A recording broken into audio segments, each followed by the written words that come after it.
بنایا۔ ارسطو meta physics کو سب سے اہم سائنس کہتا تھا۔ ارسطو نے دوسرے مضامین کے ساتھ فلسفہ اور ادب پر بھی لکھا۔ ارسطو نے منطق کی جس سائنس کو جنم دیا اس نے آنے والے لوگوں کے لیے سوچنے کا ایک معیار دیا۔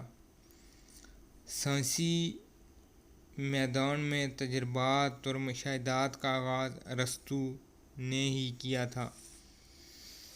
ارسطو نے حیوانات اور نباتات کی بے شمار اقسام کو اپنی تجربہ گاہ میں لا کر مشاہدے کیے جن کو جدید سائنس درست قرار دیتی ہے۔ ارسطو نے نصف سے زیادہ اپنی زندگی ایتھن میں بسر کی، لیکن ارسطو ایتھن کا سٹیزن نہیں تھا۔ اس کے تصورات نے وہاں پر گہرے اثرات چھوڑے۔ ارسطو افلاطون کا ممتاز شاگرد ہونے کے باوجود افلاطون کے نظریات کو مسترد کیا اور تنقید کا نشانہ بنایا۔ ارسطو نے اپنے استاد افلاطون کے نظریات کی تصحیح کی اور ان نظریات کو بہتر شکل میں پیش کیا۔ ارسطو ایک حقیقت پسند مفکر ہونے کی مناسبت سے دوسروں کے نظریات کی خوب جانچ پڑتال کرتا تھا۔ بہتر ہونے کی صورت میں اپنے تھیوری میں شامل کرتا تھا۔ مفکرین ارسطو کے بارے میں اچھی رائے رکھتے تھے۔ عزیز طلباء و طالبات، اس لیکچر میں اب تک جو بات ہوئی وہ ارسطو کے تعارف سے متعلق ہے۔ اس کے بعد میں اس کی کتاب سیاسیات کے بارے میں مختصراً روشنی ڈال کر اس کے نظریات کی طرف بڑھوں گا۔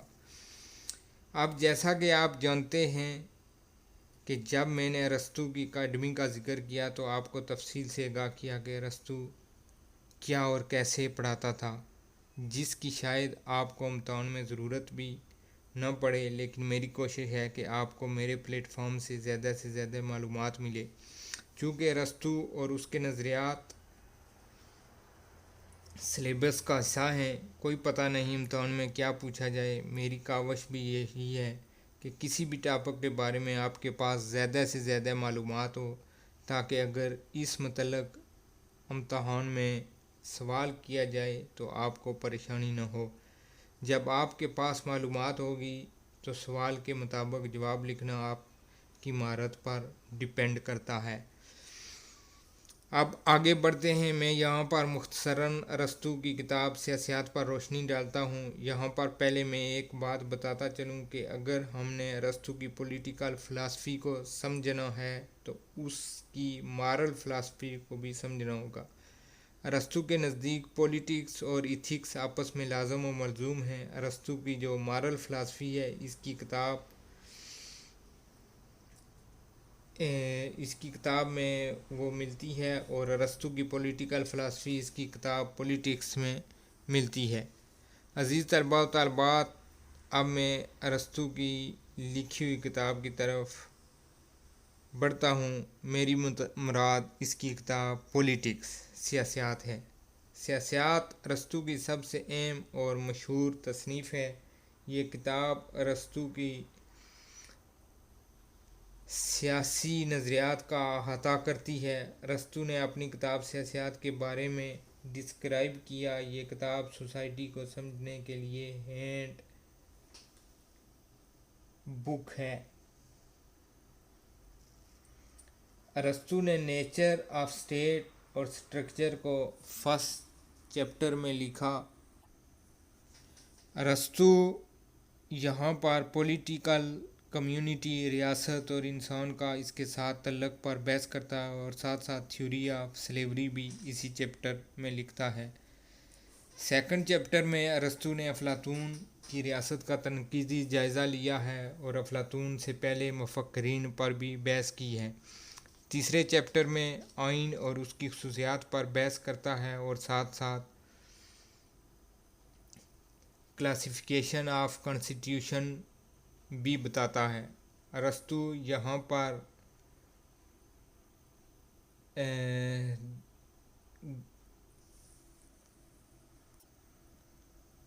جی یہاں پر کلاسیفیکیشن آف کانسٹیٹیوشن بتاتا ہے اور ٹائپ آف منارکیز، ٹھیک ہے، اور دوسرا وضاحت کرتا ہے کہ who can be citizen. Next ہے جی چوتھے چیپٹر میں ٹاسک آف پولیٹیکل تھیوری پر بحث کی گئی، حکمران اور گورنمنٹ کی اقسام بتائی گئی، ٹھیک ہے، type of oligarchies and type of democracy, اور پولیٹی کانسٹیٹیوشن یعنی دستوری حکومت پر بھی بحث کی گئی اور بتایا گیا کہ کیسی دستوری حکومت جمہوریت میں تبدیل ہوتی ہے۔ پانچویں چیپٹر میں ارسطو نے انقلاب، اس کے اسباب اور اس کی اقسام کا تذکرہ کیا ہے۔ نیز کانسٹیٹیوشنل چینج کو بھی زیر بحث لایا ہے۔ نیکسٹ ہے جی چھٹے چیپٹر میں لکھتا ہے کہ انقلاب کو کیسے روکا جا سکتا ہے۔ ارسطو نے ڈیموکریٹک کانسٹیٹیوشن اور اولیگارک کانسٹیٹیوشن کو موضوع بحث بنایا۔ ساتویں اور آٹھویں چیپٹر میں ریاست کے متعلق معاملات پر بحث کی گئی۔ ارسطو نے آئیڈیل اسٹیٹ، اس کی آبادی، علاقہ اور دیگر چیزوں کو موضوع بحث بنایا اور مثالی ریاست کے لیے تعلیم کا خاکہ پیش کیا۔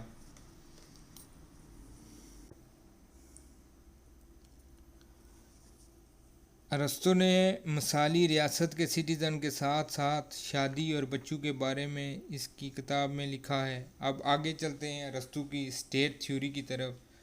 ایرسٹوٹل اسٹیٹ تھیوری، اس میں سب سے پہلے بات کی گئی ہے اوریجن آف اسٹیٹ، ریاست کی ابتدا، آغاز۔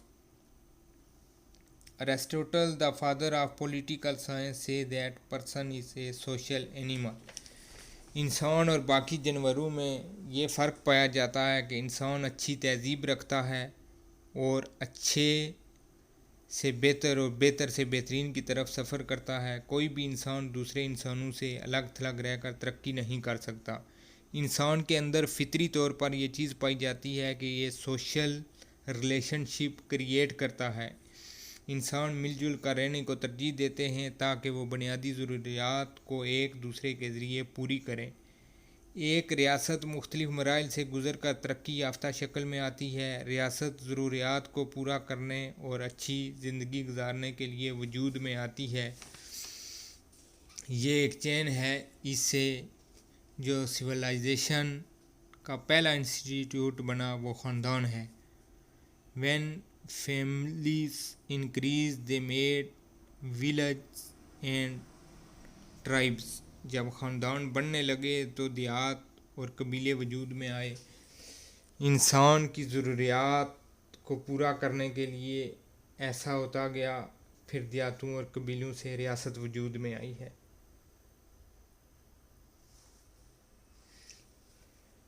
امید ہے آپ ریاست کے وجود میں آنے کے مراحل کو تفصیل سے سمجھ چکے ہوں گے۔ میں ایک بار پھر اسی بات کو دہراتا ہوں کہ خاندان سے دیہات اور دیہاتوں سے ریاست وجود میں آتی ہے۔ The family is the first form of association. The village is the second form of association. The state represents a whole state. Is highest of all associations. State is union of families and villages. The state exists for the sake of good life. ارسطو کہتا ہے کہ اگر آپ نے state کو سمجھنا ہے تو یہ ایک انسانی جسم کی طرح تصور کرو۔ انسانی جسم مختلف حصوں پر مشتمل ہے۔ انسانی جسم سے اگر بازو کو کاٹ کر پھینک دیا جائے تو وہ کسی کام کا نہیں رہتا۔ اگر کوئی انسان یہ دعویٰ کرتا ہے کہ وہ ریاست کے بغیر رہ سکتا ہے تو وہ نیشن لیس، لا لیس اور ہوم لیس ہے۔ قدرتی طور پر انسان ریاست کا ممبر بنتا ہے۔ ارسطو کے مطابق ریاست کو قائم کرنے کے مقاصد آپ کو بتاتا چلوں۔ ویلفیئر آف سٹیزن، ٹھیک ہے جی، یہ مقاصد ہیں۔ نمبر 2 ہے fulfilment of needs of citizen. تیسرا ہے جی یوٹیلائزیشن آف سوسائٹل ریسورسز اور ہیومن ریسورسز۔ ارسطو کی مثالی ریاست کے نمایاں اوصاف کیا ہیں؟ نمبر 1، ارسطو کی مثالی ریاست میں قانون کی سپرمیسی ہے، کسی کی ذاتی حکمرانی نہیں ہوگی بلکہ قانون کی حکمرانی ہوگی۔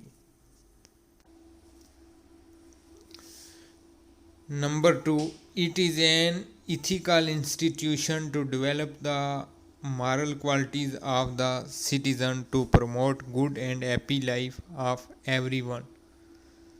یعنی یہ ریاست اخلاقی اقدار کی پابند اور اچھی زندگی کی ضامن ہوگی۔ اچھا جی، ارسطو کی مثالی ریاست کے نمایاں اوصاف میں نمبر 3 ہے ارسطو کی ریاست میں پرائیویٹ پراپرٹی رکھی جا سکتی ہے۔ ارسطو اپنی آئیڈیل اسٹیٹ میں مختلف طبقات کے لیے کاموں کی تقسیم کرتا ہے۔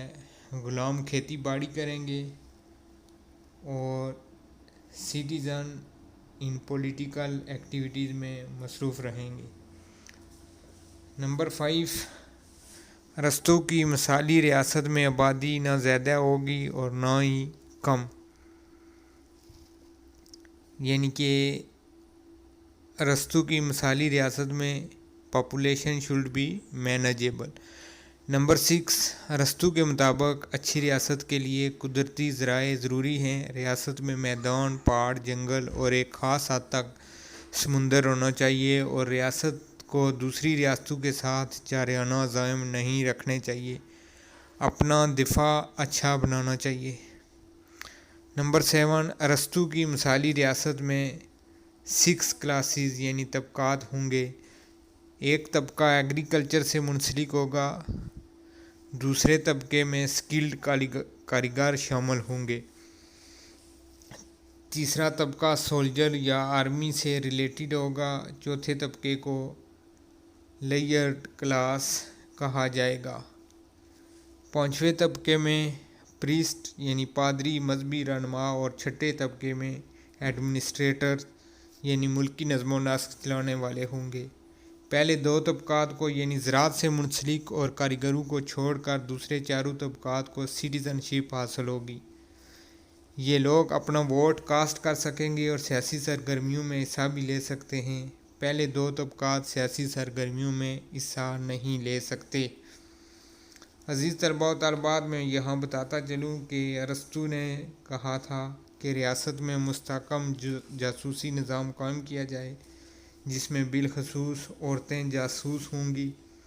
ریاست کے باغیوں کو سخت ترین سزائیں دی جائیں، عوام اور حکومت کے درمیان اعتماد اور مفاہمت کا جذبہ بھرپور طور پر قائم ہو، ریاست میں بھائی چارہ کی فضا قائم ہو، طاقت یا خوف کے ذریعے حکومت قائم نہ کی جائے اور حق شہریت میں فرق روا رکھا جائے۔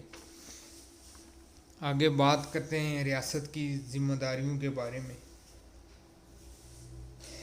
نمبر 1، ریاست لوگوں کی زندگیوں کے تحفظ کو یقینی بنائے اور guarantee of free and independent life.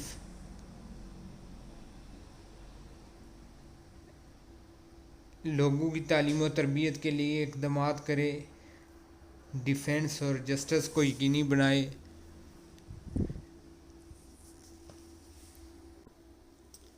لوگوں کی آزادی اظہار رائے کو یقینی بنائے۔ اب بات کرتے ہیں ارسطو کے نزدیک حکومت کی اقسام، ٹائپس آف گورنمنٹ۔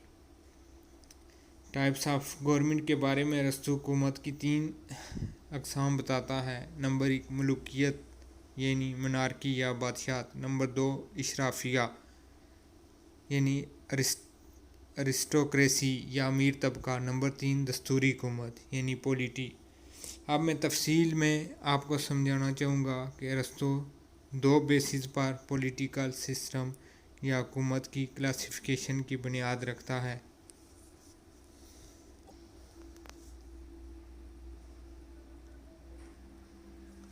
اچھا، پولیٹیکل سسٹم میں ایک طرف ہے ہو رولز یعنی ہو گورن، اور دوسری طرف ہے ان ہوز انٹرسٹ۔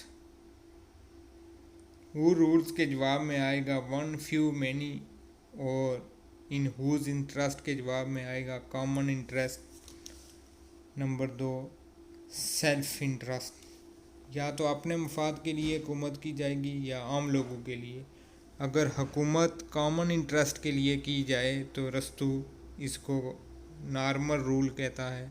دوسری طرف اگر رولر اپنے انٹرسٹ کے لیے رول کرتا ہے تو اس کو پرورٹیڈ رول کہا جائے گا۔ جیسا کہ میں نے پہلے کلاسیفیکیشن آف گورنمنٹ بیان کرتے ہوئے کہا تھا کہ ہو رول جس کے 3 جواب ون فیو مینی ہیں۔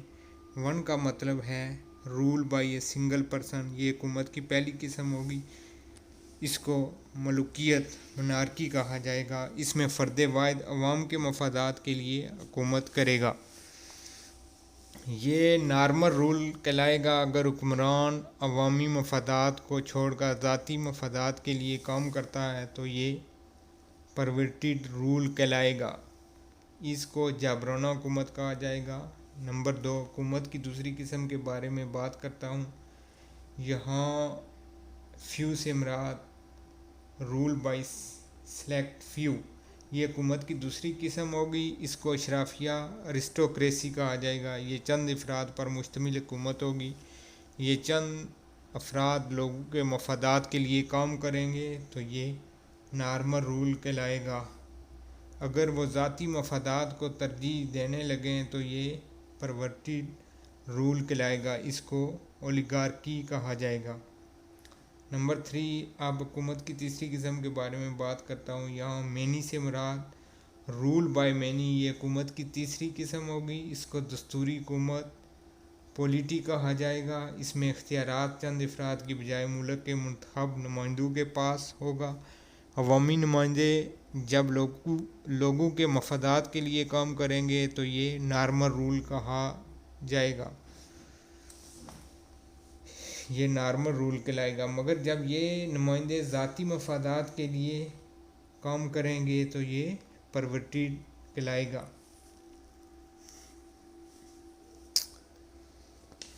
اب میں ڈپارٹمنٹ آف دا گورنمنٹ بتاتا ہوں۔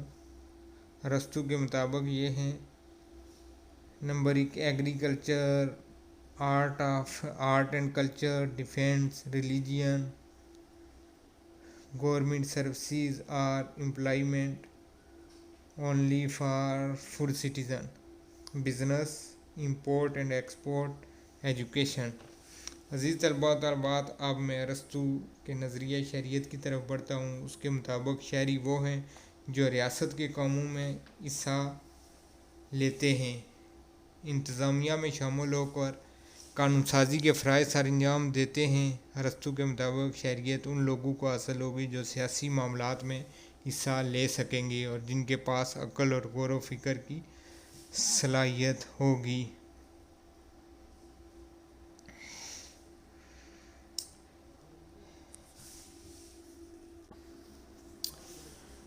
Those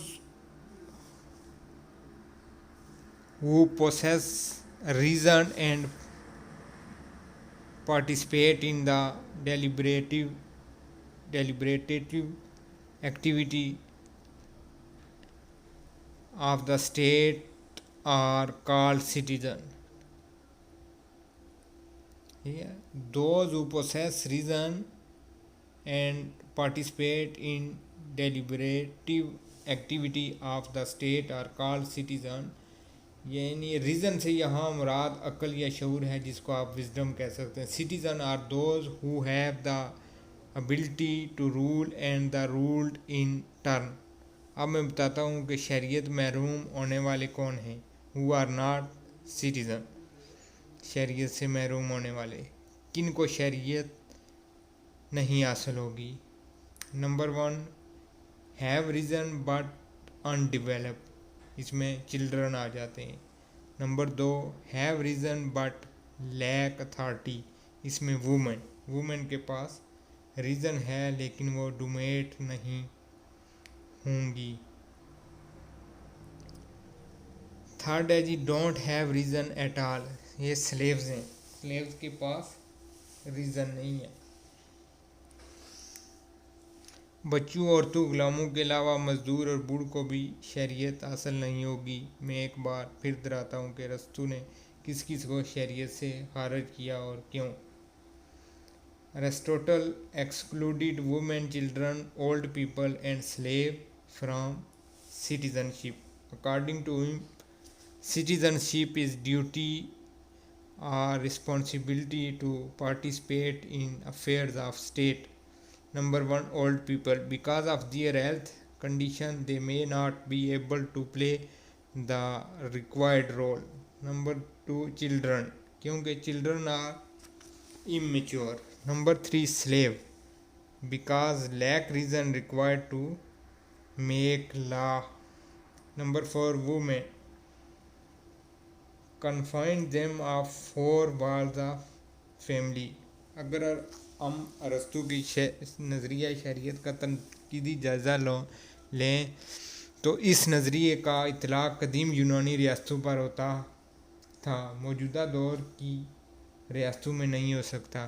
ارسطو نے اپنے نظریہ شہریت میں کاریگروں اور زراعت سے منسلک لوگوں کو شہریت سے محروم کر دیا۔ اس سے محرومیت بڑھے گی، حکومت کرنے والا طبقہ ریاست کے دوسرے طبقات کا استحصال کرے گا۔ ارسطو کا جو خیال ہے کہ عورتوں میں شعور اور عقل کی کمی ہے، اس پر حقوق نسواں کے علم برداروں نے تنقید کی ہے۔ عزیز طلباء و طالبات، میں سٹیپ بائی سٹیپ ارسطو کے نظریات کو زیر بحث لا رہا ہوں۔ اب میں بڑھتا ہوں ارسطو کے نظریہ غلامی کی طرف۔ ارسطو نے پرانی سماجی اقدار کو سامنے رکھ کر غلامی کا نظریہ پیش کیا۔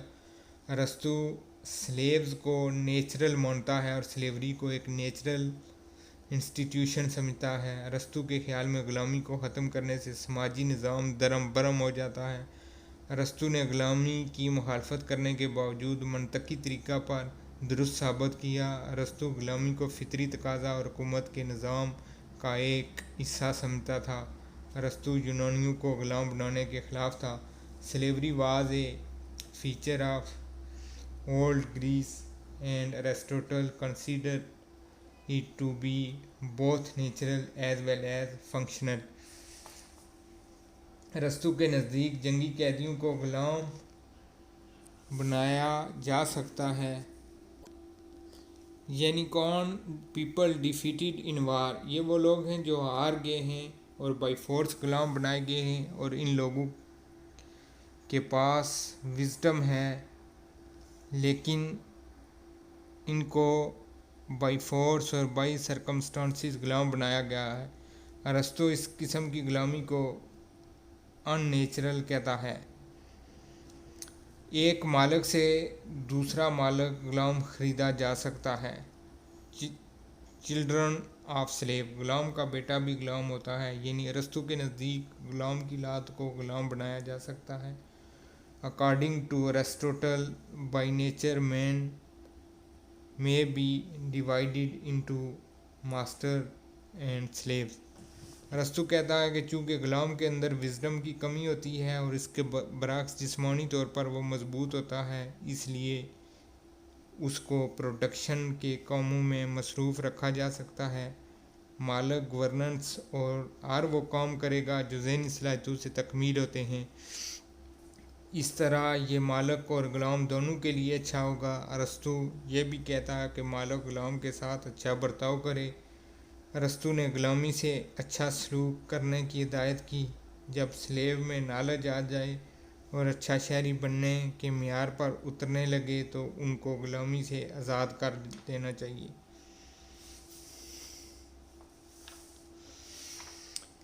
اگر ارسطو کے نظریہ غلامی کا تنقیدی جائزہ لیا جائے تو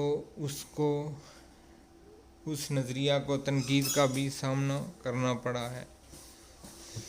His justification of slavery is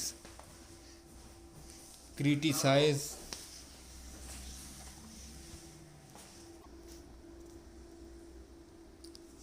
Aristotle's concept that men can be used as tools for masters goes against the idea of basic dignity of human.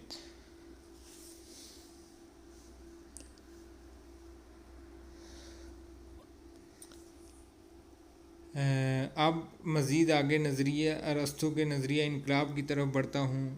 ایک چیز دیکھنے میں آئی ہے کہ کوئی بھی تبدیلی چھوٹی ہو یا بڑی، ارسطو اس کو انقلاب کہتا ہے. چاہے یہ سارا سیاسی نظام تبدیل ہو یا آئین کی کوئی شکل تبدیل ہو، چھوٹی سے چھوٹی تبدیلی کو ارسطو انقلاب کہتا ہے. ارسطو کا خیال تھا کہ انقلاب ہمیشہ انسٹیبلٹی یعنی عدم استحکام لائے گا. اس لیے ارسطو کی توجہ اس بات پر ہے کہ انقلاب کیوں آتا ہے اور اس سے بچاؤ کیسے ہو سکتا ہے. Revolution means, according to Aristotle, a change in the constitution, a change in the ruler, a change big or small. Revolution can also change social and moral values. اب میں اس قسم پر ایک نگاہ دوڑاتا ہوں. اس میں فرسٹ ہے کمپلیٹ ریولیوشن، دوسرے number پر incomplete revolution اور تیسرے نمبر پر ہے کانسٹیٹیوشنل ریولیوشن. سب سے پہلے سٹارٹ کرتے ہیں کمپلیٹ ریولیوشن سے. The feature of complete revolution in Aristotle views are change in societal organization. Next ہے change in societal system, change in political system, change in states constitution, change in political system اور sovereignty. اچھا جی، number 2 incomplete revolution کیا ہے؟ اس میں ہے basic principle of political system change. ٹھیک ہے جی، اس میں basic principle of political system میں تبدیلی آئے گی. نمبر 3 ہے کانسٹیٹیوشنل ریولیوشن.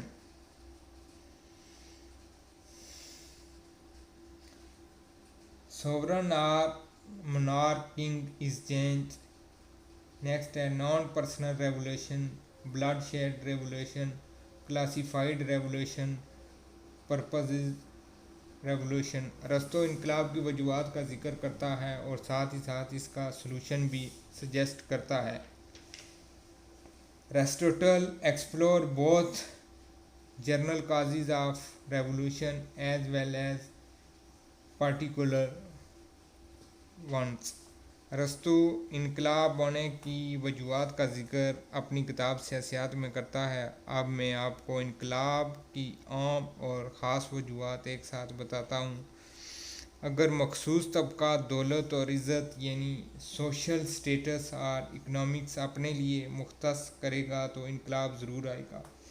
یعنی inequality in income and wealth. اگر دولت نا انصافی سے چند ہاتھوں میں گٹھی ہو جائے، معاشی اور اقتصادی ارتقاء انقلاب کو جنم دیتا ہے. It will be reason for revolution if wealth concentrated in few hands injustice. اگر حکمران اور رعایا کے درمیان زیادہ فاصلہ پڑنے لگے تو کبھی انقلاب کی یہ بھی ایک وجہ ہو سکتی ہے.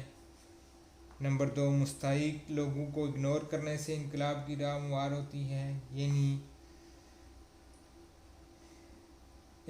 محرومی بڑھنے سے، اور یہ محرومی کا جو احساس ہے یہ انقلاب کا پیش خیمہ ہوتا ہے. نمبر 4 لوگوں کی شکایات کا ازالہ نہ کرنا. ظلم اور عدل و انصاف کی عدم فراہمی انقلاب کو دعوت دیتی ہے. اگر الیکشن میں کچھ دھاندلی کا شبہ پایا جائے تو یہ بھی ایک انقلاب کی وجہ بن سکتی ہے. اگر حکمران لاپرواہ قسم کے لوگ دفاتر میں لوگوں کی خدمت کے لیے رکھے تو یہ بھی ایک انقلاب کی وجہ بن سکتی ہے. اگر چھوٹی چھوٹی تبدیلیوں کو نظر انداز کیا جائے تو یہ بھی ایک وجہ بن سکتی ہے. منارکی میں اپنی فیملی کے اندر سے سازش ہو سکتی ہے جس کو پیلس کانسپریسی کہتے ہیں. جب اولیگارکی میں ایک گروہ بہت اہم ہو جائے اور اپنی منوانے لگے تو اس وجہ سے انقلاب آ سکتا ہے جب ارسٹوکریسی میں رولر کا اکنامک سٹیٹس بہت بڑھ جائے اور بہت زیادہ فاصلہ پایا جائے اور لوگ رولر کو اپنے سے دور سمجھیں تو انقلاب کی راہ ہموار ہو سکتی ہے۔ غیر ملکی سازشیں بھی انقلاب کو ہوا دیتی ہیں۔ ڈیموکریسی میں جب لوگوں کو صرف دکھانے کے لیے کچھ کیا جائے تو حقیقت میں اس کے برعکس صرف اپنے آپ کو مضبوط کیا جائے تو یہ بھی انقلاب کی ایک وجہ ہو سکتی ہے۔ اب میں بتاتا ہوں کہ ارسطو نے انقلاب کو روکنے کے لیے کیا طریقے بتائے ہیں۔ انقلاب سے بچاؤ کا تدارک کے لیے اقدامات جو ارسطو نے تجویز کیے ہیں: after analysis of causes at hand Aristotle also suggests creation solution. Let's see. Students, remedy to complaints. لوگوں کی شکایات کا ازالہ کر کے ان کی داد رسی کرنے سے انقلاب کی راہ کو روکا جا سکتا ہے۔ نمبر 2، میرٹ کو پروموٹ کیا جائے، عہدے اور اعزازات کو تقسیم کرتے وقت انصاف کو ترجیح دی جائے۔ معیشت کی رول ادا کرتی ہے، معیشت کو مضبوط کر کے انقلاب کو روکا جا سکتا ہے۔ سازشوں کو بے نقاب کرنے کے لیے خفیہ ایجنسی قائم کی جائے۔ کانسٹیٹیوشن کے متعلق لوگوں کو آگاہی دی جائے۔ حکمران کو مہربان دل، سچا اور وفادار ہونا چاہیے۔ ٹیلنٹڈ لوگوں کی حوصلہ افزائی کرنی چاہیے۔ لوگوں کے حقوق پورے کرنے چاہیے تاکہ لوگ حکمران سے بدظن نہ ہوں۔ لوگوں کو قوانین کا پابند کیا جائے۔ اس بات کو ذہن سے نکال دینا چاہیے کہ لوگوں کو ہر وقت احمق بنایا جا سکتا ہے۔ جب لوگوں کے صبر کا پیمانہ بڑھ جاتا ہے تو اس وقت ڈاؤن فال شروع ہو جاتا ہے۔ لوگوں کو مہارت یافتہ بنایا جائے تاکہ لوگ خیال کریں کہ ان کے لیے کچھ کیا جا رہا ہے۔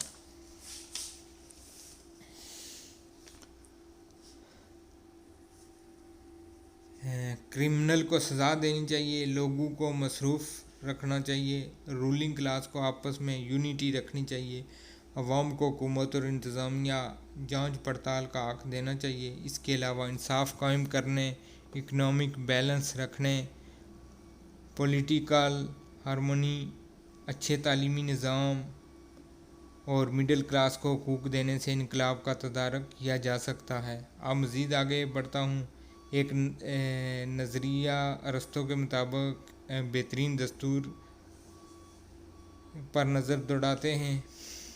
اچھا عزیز طلباء و طالبات، ارسطو نے یونان کی سٹی اسٹیٹ کے 58 کانسٹیٹیوشن کا تقابلی مطالعہ کیا ہے، پھر اس کے بعد کانسٹیٹیوشن کی تھیوری پیش کی۔ جہاں تک اچھے دستور، خصوصیات یا خوبیوں کا تعلق ہے، سب سے پہلی چیز یہ ہے کہ وہ آئیڈیل یعنی مثالی ہونا چاہیے، دیرپا، جامع اور مستحکم ہو۔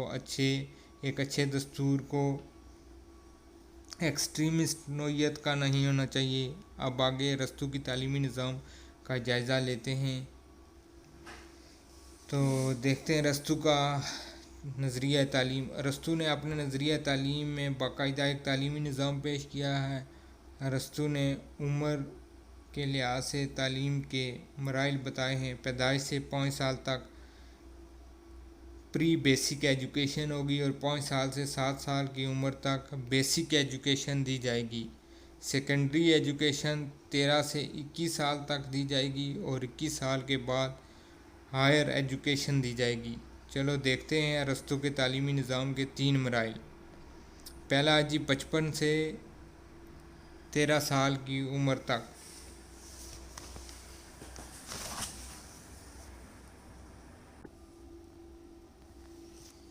پہلا مرحلہ 55 سے 13 سال کی عمر تک ہے۔ اس مرحلے میں پری بیسک ایجوکیشن اور بیسک ایجوکیشن دی جائے گی۔ اس کے ساتھ physical growth and good moral lessons are taught to the children. ارسطو کے نزدیک اس مرحلے میں ایکسرسائز، میوزک اور مارل اور ایتھیکل ٹریننگ نصاب میں شامل ہوگی۔ نمبر 2، 13 سے 21 سال تک کی عمر، یہ تعلیم حاصل کرنے کا دوسرا مرحلہ ہے۔ اس مرحلے میں دی جانے والی تعلیم سیکنڈری ایجوکیشن کہلائے گی۔ اس مرحلے میں